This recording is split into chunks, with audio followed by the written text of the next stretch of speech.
Tau Henarai. Tēnā koe, Mr. Henarai. Tēnā koe, Mr. Speaker.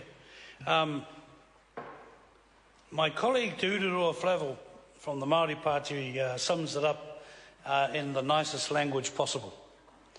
But to think that in the year 2013 we are in the House before you, sir, fixing up a rather messy and dirty episode, one small dirty episode that happened in the Tauranga Moana area some 100 years ago. But 200 years ago, Mr. Speaker, Samuel Marsden gets on a boat and comes out to New Zealand.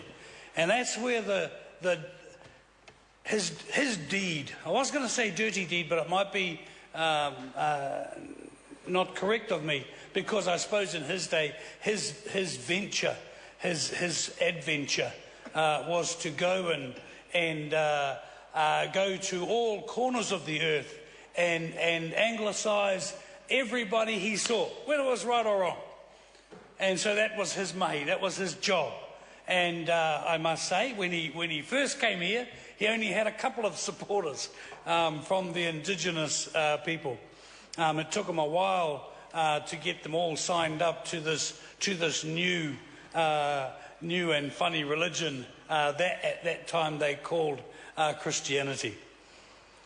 And he did a good job because by the time he was sort of moving on in his life, most of Māoridom had signed up for Christianity, Mr. Speaker.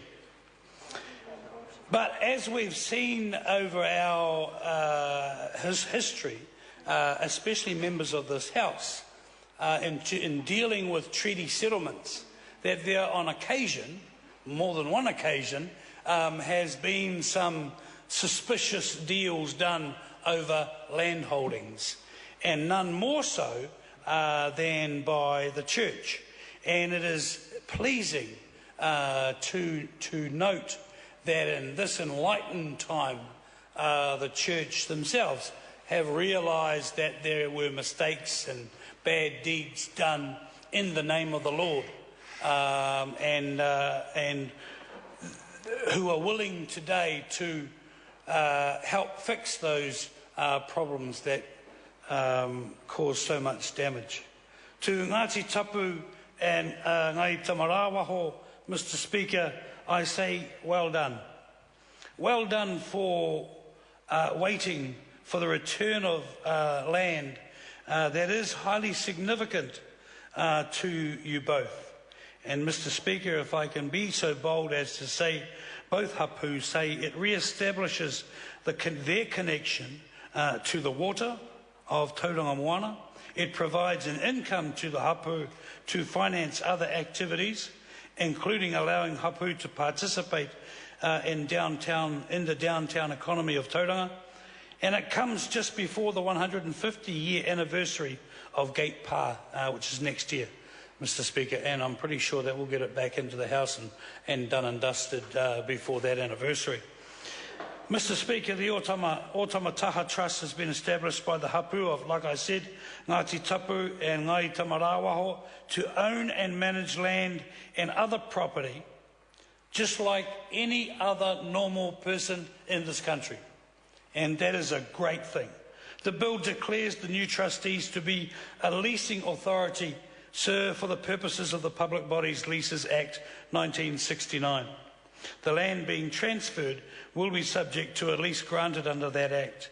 This enables the transfer to happen without affecting the lease and the lessee's rights. Sir, the Church Missionary Society, the CMS, was established in Tauranga in 1835, and in 1838 the CMS brought 2 blocks from Tangata Whenua on the site which is where the city of Tauranga is today. And when I say bought, I mean bought in inverted commas, Mr. Speaker, bought in the language of the day.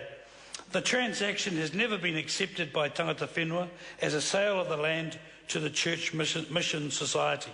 Sir, in 1867, the Crown acquired by the gift of the CMS 4/5 of the land which had been vested in the CMS by Crown grant in 1852, and military settlers were settled on it. This land was surrounded by confiscated Māori land, on which was also settled.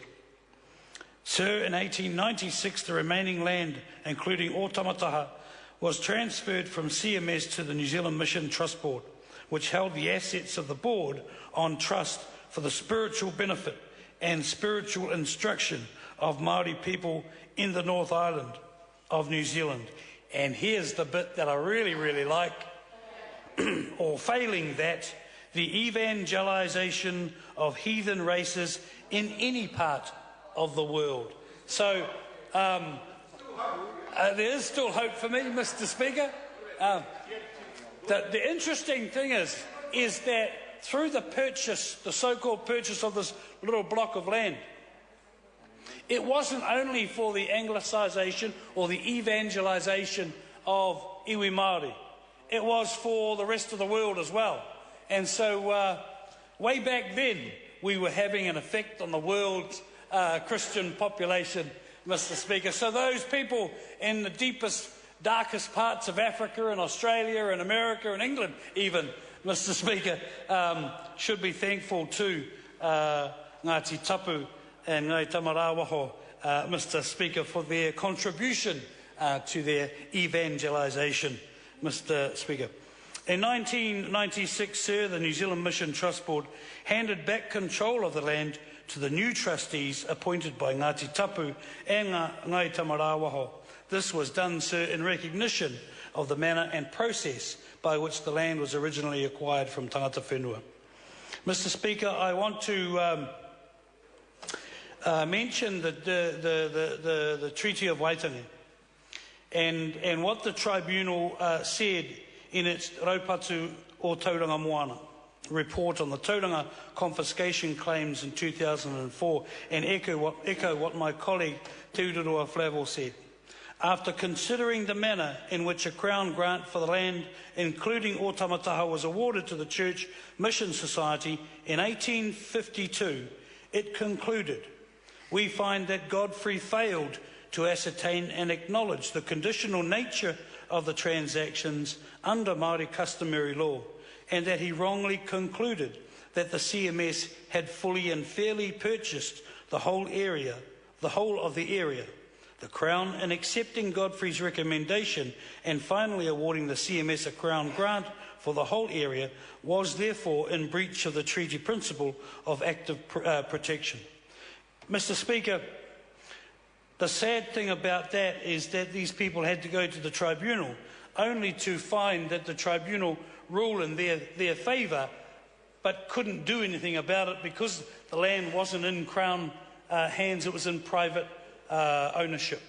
And through the good deeds of various people from then on to this day, and I do want to congratulate my colleague Te Ururoa Flavel for being the member that sees this bill through the House. Despite this conclusion, Sir, Section 64A of the Treaty of Waitangi Act 1975 prevented the Waitangi Tribunal from making any recommendation affecting the future ownership of Otamataha, because the land, as I said, was not owned or controlled by the Crown. Mr. Speaker, it is a good day. I'm pleased as the chairperson of the Māori Affairs Select Committee to have this before our committee, and can guarantee that we will not only enjoy our work listening to submissions, but we will make a bit of a pilgrimage, to coin a phrase, to the area to listen to those submitters and actually get a feel for what is being handed over. I, sir, also commend this bill to the House. I call the Honourable Nanaia Mahuta. Tēnā koe, Ms Mahuta. Tēnā koe.